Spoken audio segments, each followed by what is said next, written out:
जीत fix. पहले one day international match में दूसरी गेंद पर 0 रन पर ही आउट हो गए। लोगों ने सोचा कि बच्चा है 16 साल का, अभी तो नया है खेल में, लेकिन किसको पता था कि ये इंसान जिद्दी इंसान है और इसी जिद्दी इंसान को बाद में क्रिकेट का भगवान माना गया। और सेंचुरी की हाफ सेंचुरी और हाफ सेंचुरी की सेंचुरी भी लग जाती अगर ये खिलाड़ी 8-10 मैच और खेल लेता तो। जीरो से जिद्दी बन गए, जिद्दीपन ने हीरो बना दिया, जिद ने जीरो और हीरो के बीच में एक पुलिया बना दी। दुनिया के कई रिकॉर्ड तोड़ डाले इन्होंने। एक सामान्य कद के खिलाड़ी किसी खेल के भगवान कैसे बन गए? अब क्या कहें इनके बारे में। बच्चा बच्चा जानता है, बड़ा बुजुर्ग जानता है। उनकी जिद ने उनको 16 साल की उम्र में इंटरनेशनल टीम में जगह देकर मैदान में उतार दिया।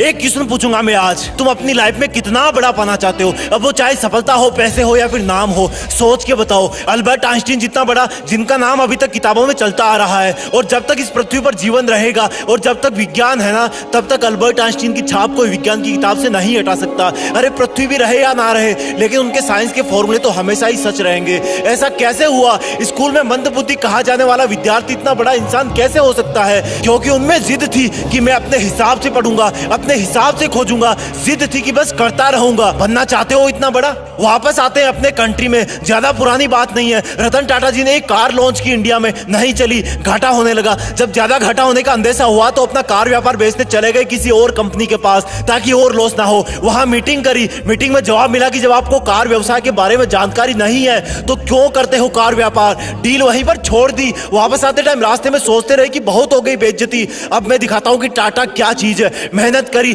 तगड़ा बिजनेस मॉडल बनाया और गजब की कार इंडस्ट्री खड़ी कर दी। 10 साल बाद वही कंपनी जिसकी मीटिंग में उनकी इंसल्ट हुई थी, उस कंपनी में भी तगड़ा लॉस हुआ। रतन टाटा जी ने उनको ऑफर दिया कि बेचना चाहते हो, अब कंपनी बेचना चाहते हो, बताओ मैं खरीद लूंगा। और वो कंपनी उन्होंने अपने नाम कर ली। ये होती है जिद कि ऐसा क्या है जो मुझ में नहीं है। क्या था इन सब लोगों में कॉमन? एक जिद कि नहीं रुकूंगा, करता रहूंगा, खुद को बेहतर से बेहतर बनाऊंगा। उनमें जिद थी कि वही बनूंगा जो मैं बनना चाहता हूं, चाहे कितनी भी रुकावटें आए। जिद है तो है। बनना चाहते हो उनके जैसा? मन किया ना बनने का, लेकिन ये जो लेकिन वर्ड है ना, वही तुम्हारी वाट लगा देता है। मैं कुछ करूं तो सही, लेकिन मैं बड़ा बनूं तो सही, लेकिन मैं मेहनत करना तो चाहता हूं, लेकिन मेरा सपना तो ये है, लेकिन कोई थाली में परोस के देगा क्या कि ये खा लो, आज से तुम सचिन हो जाओगे, ये खा लो, आज से तुम दुनिया में आइंस्टीन के नाम से जाने जाओगे, ये जड़ी बूटी खा लो, आज से तुम अरबपति बिजनेसमैन बन जाओगे। लेकिन मैं तुम्हें बताता हूं कि जब तक इस लेकिन वर्ड की तुम वाट नहीं लगाओगे ना, जब तक इसको जिद में नहीं बदलोगे ना, तब तक कुछ नहीं होगा।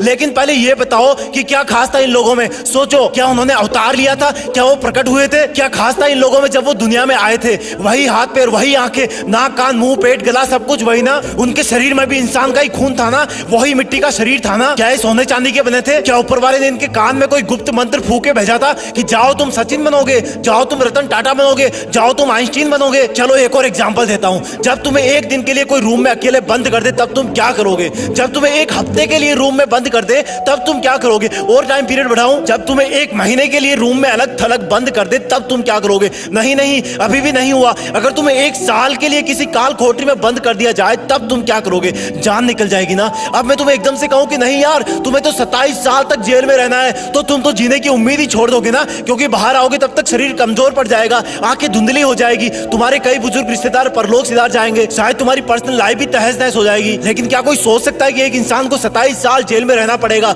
और जब वो महान हिम्मत वाले इंसान जेल से बाहर आएंगे तो उनके आने के 5 साल के अंदर ही साउथ अफ्रीका के राष्ट्रपति बना दिए जाएंगे? क्या बोलोगे इनको? कोई शब्द नहीं है इनकी जिद के आगे। अब यही सोचोगे ना कि उनका तो कोई जुगाड़ होगा। अरे यार, जुगाड़ होता तो वो जेल में ही क्यों जाते? ये सोचोगे ना कि उनको जेल में कोई अच्छा खाना पीना मिल रहा होगा जिससे वो स्वस्थ रहे होंगे। अरे यार, क्या मिलता होगा उनको जेल में? पूरी दुनिया ने एक जिद वाले कैदी इंसान को किसी देश का चहेता राष्ट्रपति बनते देखा।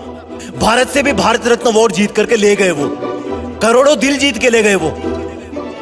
अब बोलोगे कि ऐसा तो कोई ना कोई होता ही है यार करोड़ों में। हाँ, ये बात सही है, क्योंकि करोड़ों में एक ही वो इंसान होता है जिसके पास इतनी जिद होती है। वो इंसान बार बार गिरता है, बार बार उठता है, गिरता है, उठता है, लेकिन फिर गिर जाता है, लेकिन उठना नहीं छोड़ता, क्योंकि वो जिद्दी होता है। जिद, सिर्फ एक जिद होती है उनमें, बाकी सब सेम होता है। वो हम सब जैसा ही पैदा होता है, लेकिन जब दुनिया से जाता है ना, तो दुनिया का बच्चा उनको मिस करता है। हर न्यूज चैनल, हर अखबार उनके जाने का गम करता है कि हमने एक महान इंसान को खो दिया। अब शायद कोई ऐसा नहीं कर पाएगा, क्योंकि वो मानव से महामानव बन जाता है, क्योंकि वो मेहनत करने की हदें पार कर जाता है, काम करते रहने की जिदें पार कर देता है। वो एडिसन की तरह बल्ब बनाने के लिए हजारों बार फेल हो जाता है, लेकिन फिर भी जिद करता है कि रुकना मेरा काम नहीं, जब तक यमराज ना आ जाए तब तक आराम नहीं। यमराज भी आएंगे तो बोलूंगा कि सर थोड़ी सी मेहनत और कर लेने दो प्लीज। जिद मत छोड़ना मेहनत करने की, हद पार कर जाना जिद करने की, तभी बनोगे महान, तभी रखेगी दुनिया तुम्हें जाने के बाद याद। लेकिन इस लेकिन वर्ड को ना तुम डस्टबिन में फेंक देना, अपने आप से जंग के लिए माथा टेक देना, जिद में खुद को झोंक देना, अपने आलस को ठोक देना। वीडियो पसंद आए तो वीडियो को लाइक शेयर और जीत फिक्स को सब्सक्राइब भी ठोक देना। जय हिंद, वंदे मातरम।